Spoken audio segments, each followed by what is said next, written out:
is because you remember marriage also comes with its what, with its effects. For example, children, you get. So you find a married person has very many children or 3 children, and these children are really giving hard time to this person to balance education and the family issues. You find a child is sick. For the time that this child will spend sick, this parent will not attend school. If it is a man, the man will look for money to feed the family.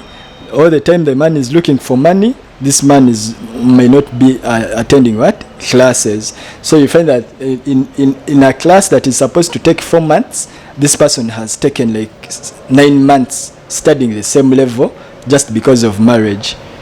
Yes. So you as the legal advisor of Old Kampala Outlet School, for those to find solutions to those challenges to your students, what steps have you taken? Do you offer any legal advice to your students? Yes, of course we have an office that gives legal advice to students, because most of the students, actually the legal advice most of them seek for is sometimes is not actually about marriage per se, but about very many other challenges. Because remember, most of these students are foreigners, and when they come in Uganda, they don't know anything about Uganda. They don't know the laws that regulate us. They don't know how we live our lives. So in most cases they come to inquire, and if they don't come, we go to them, because we know how to find them and we know how to handle them. So we always conduct those sessions to go and advise them on several issues, marriage being part of the issues, and then other issues about the laws, the things that they shouldn't do in Uganda, and those things that they should do here in Uganda. Students at Old Kampala Outlet School of different nationalities. You have Somalis, you have Ethiopians, Eritreans, and Sudanese, and so much more. In a class, they will be mixed, and there are chances of these students of them falling in love. Let's say a Sudani falling in love with a Somali girl.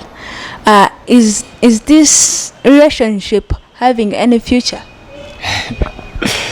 Things to do with love, of course, you cannot determine for 2 people who have decided to love each other, but just in terms they have a future when it comes in terms of marriage.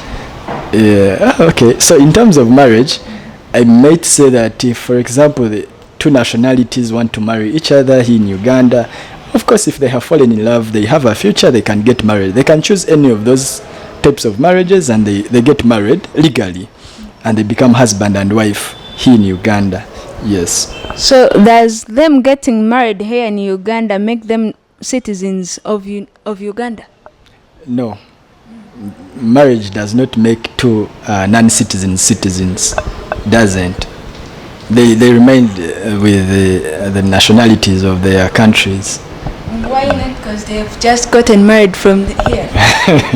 They have gotten married from here, but maybe next time we shall talk about things that can make someone a citizen of Uganda, because marriage in per se cannot really make 2 non-citizens become 2 non-citizens that have gotten married to each other become citizens of Uganda, unless otherwise there are some requirements that these people have to fulfill to become citizens of Uganda, but they cannot really become citizens just because of marriage.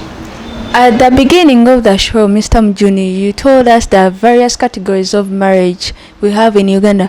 What category of marriage can favor a foreigner, and what category of marriage can still favor a citizen?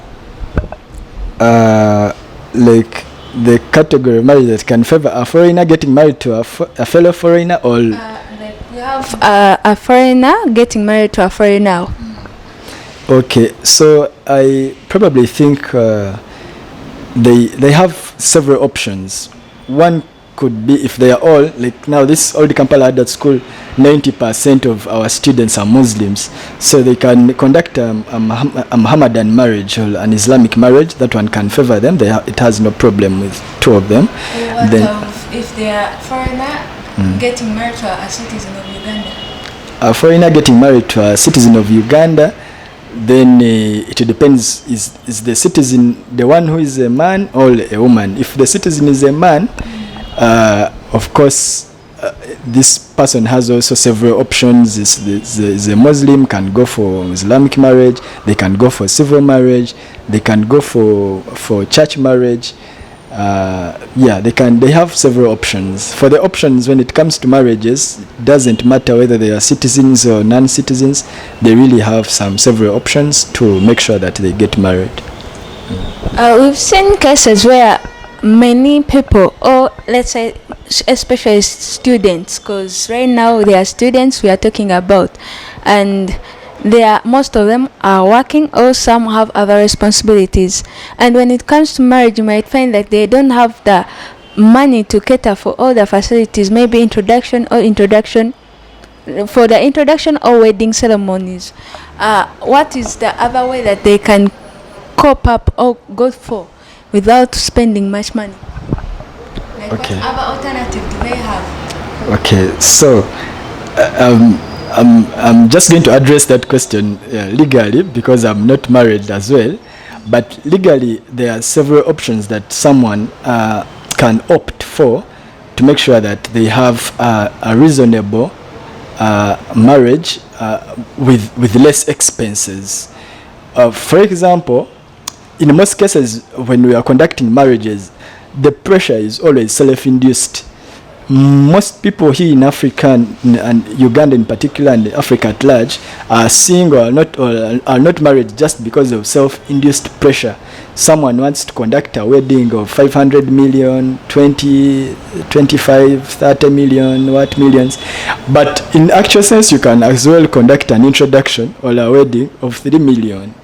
Because that is your budget. So in most cases, that pressure is always self-induced. And if this person, if you sit down on a table with your partner and you talk out your fears, you can end up having a very nice introduction and wedding at a very on less expenses, and these things will also, and they will become interesting. Now, one way of reducing expenses in weddings and introduction is, first of all, to agree. Of recent, there is an introduction. There's a kuchala. It's the first visit that I saw, where someone just went, and in that kuchala, the first visit, they just told this person that you just bring for us this amount of money, which was less than 10 million, and go straight to the wedding. Don't come back for an introduction. It is the only thing they did. They went for the first visit, and they said, when you get this amount of money, send it to us, and then you go straight to your wedding. So they did not go into very many functions, because they agreed with the parents earlier. So when you agree with the parents of the girl, or even the girl herself, and she understands your pocket, you can really have good functions, but at less expenses. It has been Mr. Mujuni Joshua Mali, the legal advisor at Old Kampala Adult School, taking us the way down through marriage, from where we started in our show, from what is marriage till now. As we are winding up the show, Mr. Mujuni, what advice would you give to your students who are married and those who are opting or thinking of getting married? They should, of course, the advice I would give them is they should have a wider image of marriage. They shouldn't think of marriage as a function, because many people think about marriage as a function. When you are going to get married to your husband, the only thing you think about at that particular moment is the date and the time when he is going to wed you. But you don't give a wider image, a wider perspective of what will happen after the wedding. So the only advice maybe I would give these people is to really have that wider perspective of marriage, of what will happen after the wedding. How are we going to conduct ourselves after the functions that we are going to hold? They should also think about marriage not being just something that is going to be easily something that they are going to just enjoy. Of course, there are other challenges that they have to face in marriages, but when they face those challenges, they have to stand together and overcome them. The other advice I can give them is, where you have gotten married with your partner, okay, and you have tried each and everything in your marriage, but you have not become successful to maintain that marriage. Maybe you have gotten married to a man who was pretending to be a nice person, but this person has since changed to be brutal to you, and even when you have tried all other measures to make sure that he comes back to his place, he has refused, or the man is adulterous, or other things that of course can stand as grounds for divorce. Don't die in marriage. Don't die in marriage. If you have tried each and everything and there is no change, you can petition for divorce or separate with the man, because that is better than you dying from that marriage.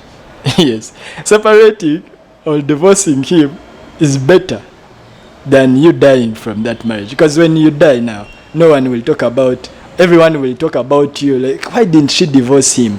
Why didn't he divorce her? Why did he first wait for her to stab her?